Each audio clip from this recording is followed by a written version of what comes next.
Le Lévitique, chapitre 6. L'Éternel parla à Moïse et dit: Donne cet ordre à Aaron et à ses fils, et dis: Voici la loi de l'Holocauste. L'Holocauste restera sur le foyer de l'autel toute la nuit jusqu'au matin, et le feu brûlera sur l'autel. Le sacrificateur revêtira sa tunique de lin et mettra des caleçons sur sa chair. Il enlèvera la cendre faite par le feu qui aura consumé l'holocauste sur l'autel, et il la déposera près de l'autel. Puis il quittera ses vêtements et en mettra d'autres pour porter la cendre hors du camp dans un lieu pur. Le feu brûlera sur l'autel, il ne s'éteindra point.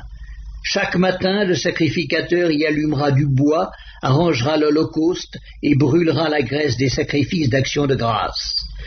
Le feu brûlera continuellement sur l'autel et il ne s'éteindra point. Voici la loi de l'offrande.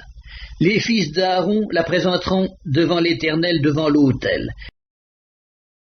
Le sacrificateur prélèvera une poignée de la fleur de farine et de l'huile, avec tout l'encens ajouté à l'offrande, et il brûlera cela sur l'autel comme souvenir d'une agréable odeur à l'Éternel. Aaron et ses fils mangeront ce qui restera de l'offrande.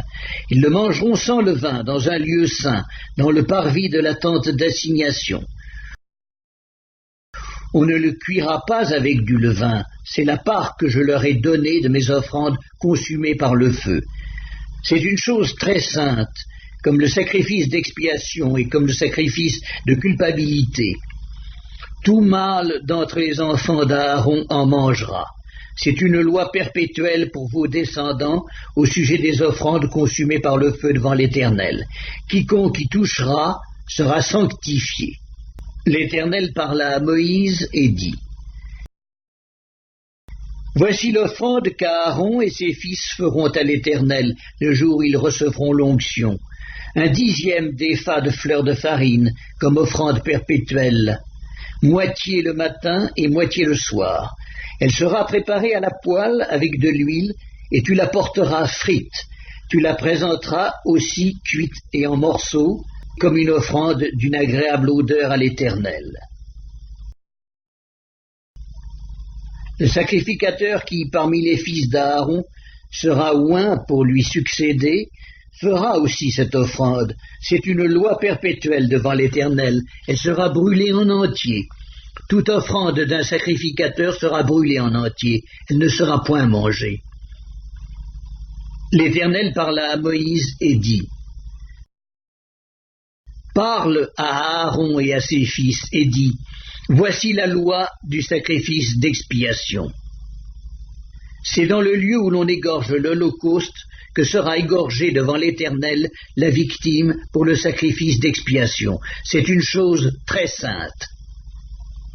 Le sacrificateur qui offrira la victime expiatoire la mangera.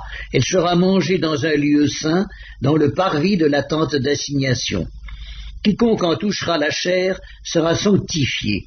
S'il en rejaillit du sang sur un vêtement, la place sur laquelle il aura rejailli sera lavée dans un lieu saint. Le vase de terre dans lequel elle aura cuit sera brisé. Si c'est dans un vase d'airain qu'elle a cuit, il sera nettoyé et lavé dans l'eau. Tout mâle parmi les sacrificateurs en mangera, c'est une chose très sainte. Mais on ne mangera aucune victime expiatoire dont on apportera du sang dans la tente d'assignation pour faire l'expiation dans le sanctuaire. Elle sera brûlée au feu.